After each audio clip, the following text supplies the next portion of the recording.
वर्षांपूर्वीची गोष्ट आहे. भारताच्या एका दूरदराज इलाक्यामध्ये होतं एक खूप मोठं रेगिस्तान, नारपूर. तसं तर ह्या इलाक्यामध्ये काही खास नव्हतं. ना तिथे हिरवगार होतं आणि ना पाऊस आणि नाही उम्मीद. लोक वाळलेल्या विहिरीकडे आणि उन्हामध्ये आपलं जीवन काढायचे. हे ईश्वरा, मी ह्या उन्हाने त्रासलेलो एकदम. माहित नाही ऊन कधी संपणार आणि ह्या रेगिस्तानामध्ये पण जोरदार पाऊस होणार. अरे जाऊ दे, असं काही नाही होणार आहे. ह्या गावात हिरवळ पण नाही येणार आणि पाणी पण नाही. इतके महिने आणि वर्ष झाले गावातल्या कुंपाचं पाणी तुम्ही कधीही वाढताना बघितलंय? नाही किशनजी, त्या कुंपातला पाणी पण आता संपणार आहे. माहित नाही आता पुढे आपल्या नशिबात काय लिहिलंय. अरे काय लिहिलं असेल, तडपून तडपून मरणार हेच लिहिलंय. आणि तू पण त्या कुंपातून आशा करतोय. त्या कुंपातलं पाणी पण आपल्याला कुठे वाचवतोय. त्या पाणीने पण आपल्याला काही खास भेटत नाही. एकतर ते पाणी खारं आहे, एकतर जीवाला चव नाही आणि तब्येत पण बरोबर नसते. अरे ते खारं पाणी पिऊन पिऊन तर मी वर्षानुवर्ष आजारी आहे. तुम्ही बरोबर बोलताय किशनजी, पण गळ्यातलं प्यास मिटवण्यासाठी आपल्याकडे पाण्याच्या नावाखाली काहीतरी तर होतं ना. आणि जर आता त्या कुंपातलं पाणी पण संपलं तर मग काय करणार? सगळ्यांचे सगळे मरणार. नाही नाही, मला नाही मरायचंय आता. आणि नाही, आपले 2 मुलांना पण मरताना नाही बघू शकत. अच्छा, तर मग तू काय करणार? आकाशातून पाऊस आणणार. माहिती आहे ना तुला, आपल्या गावाला शाप आहे. आपण सगळे पाण्यासाठी तडपणार, मरणार बिना पाण्याने. किशनजी हे बघा, मी काही विसरलेलो नाहीये, पण ह्या कठीण परिस्थितीमध्ये जर तुम्ही बोलून कोणाला हिम्मत नाही देऊ शकत तर कमीत कमी त्याची हिम्मत तर नका तोडू. बेचारा रामू त्याचं बोलणं ऐकून खूप जास्त मायूस झालं होतं. त्याला मनातल्या मनी खूप भीती वाटत होती की येणाऱ्या दिवशी तो आणि त्याचं कुटुंब पाण्याच्या शिवाय तडपून तडपून मरून जाईल. हे ईश्वर, हे सगळं काय चालू आहे? मी कबूल करतो की आमच्या पूर्वजांनी चूक केली आहे, पण त्या चुकीची सजा आम्हाला का? माझ्या मुलांना का? मी तुमचे पाय पडतो देवा, ह्या सगळ्यांपासून मला वाचव मला. रामू घाबरून देवाच्या समोर प्रार्थना करत होता की तेव्हा त्याचं सगळं काही बोलणं त्याचा मुलगा आयान ऐकतो आणि तो विचार करायला लागतो की असं काय झालं होतं त्याच्या पूर्वजांच्या हाताने, ज्याच्यामुळे आज पण नवीन पिढ्या त्याची सजा भोगतत आहे. आयांच्या मनामध्ये खूप प्रश्न उठत होते ज्यांचं उत्तर त्याला हवं होतं. आणि ह्याबद्दल तो विचारायला आपल्या आजीकडे जातो. आजी. अरे आयान बाळा. अरे आजी, जरा बघून. हो, मी ठीक आहे. तू ये ना, आत ये. बोल, काय बोलायला आला आहेस तू आपल्या चतुर आजीकडून? आजी, मी बाबाला ईश्वरांशी बोलताना बघितलं. त्यांना काहीतरी भीती आहे. ते म्हणत होते की पूर्वजांच्या चुकीमुळे आपल्याला सजा भेटतीये. मला काही कळत नाहीये. तुम्ही मला काही सांगू शकता की काय झालं होतं? मी पण तुमची काही मदत करू शकतो. आयांचं बोलणं ऐकून आजी एकदम गंभीर झाली. ती एक मोठा श्वास भरते आणि आयांना सगळं काही सांगते. खूप वर्षापूर्वीची गोष्ट आहे बाळा. आमचं हे गाव रेगिस्तानात तर होतं, पण इथे खूप हिरवगार होतं आणि त्याचबरोबर पाण्याचे खूप मोठे मोठे झरणे वाहायचे. तलाव, विहीर सुद्धा भरून राहायची. पण असं बोलतात ना, ह्या दुनियेमध्ये माणसापेक्षा जास्त स्वार्थी, लालची आणि बेफिक्र कोणच नसतं. म्हणजे हे की गावाला मिळलेल्या ह्या पाण्याच्या वरदानाला गाववाले खूप वाईट प्रकाराने वापरायला लागले. तलावावर कपडे धुवून घाण पाणी तलावात टाकायचं, घरातला कचरा पाणी तलावात टाकायचं, तलावाच्या जवळच शौच करायचं. यामुळे पाणी खूप दूषित झालं होतं. लोक आजारी पडायला लागले. खरं आजी?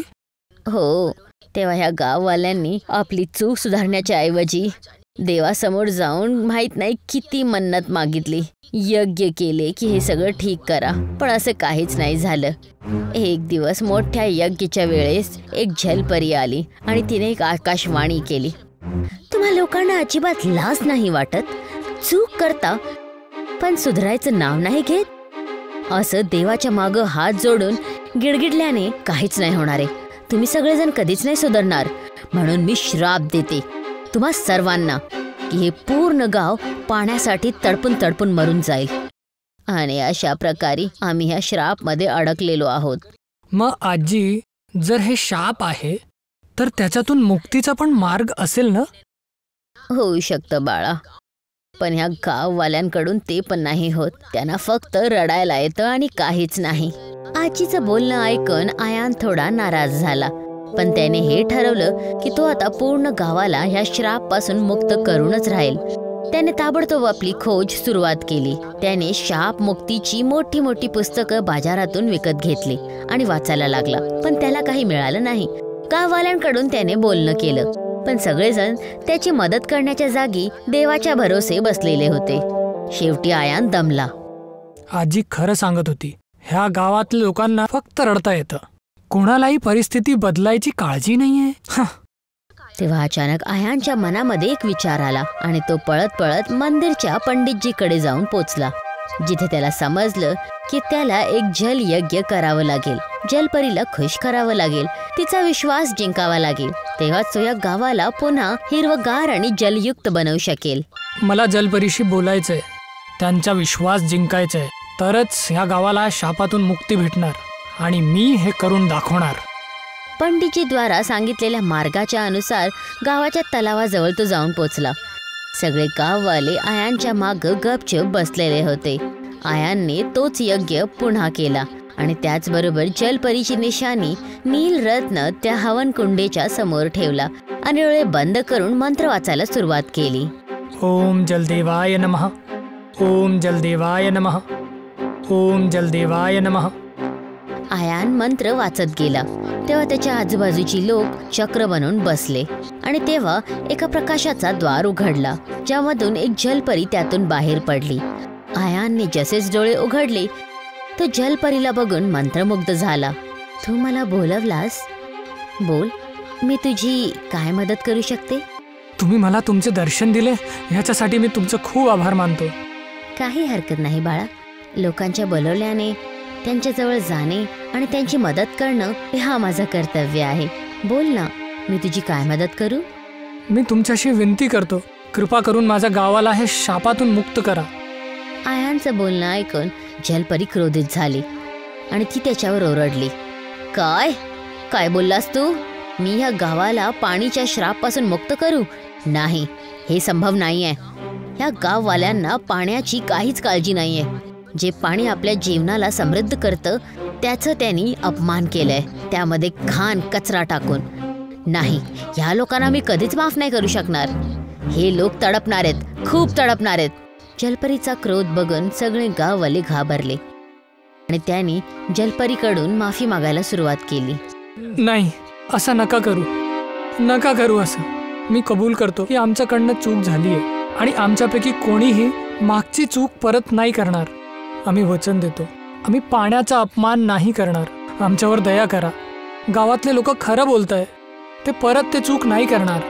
आम्ही वचन देतो, जे काही चूक पूर्वजांनी केली आहे त्याची सजा मासूम लोकांना नका देऊ. कृपा करा, कृपा करा.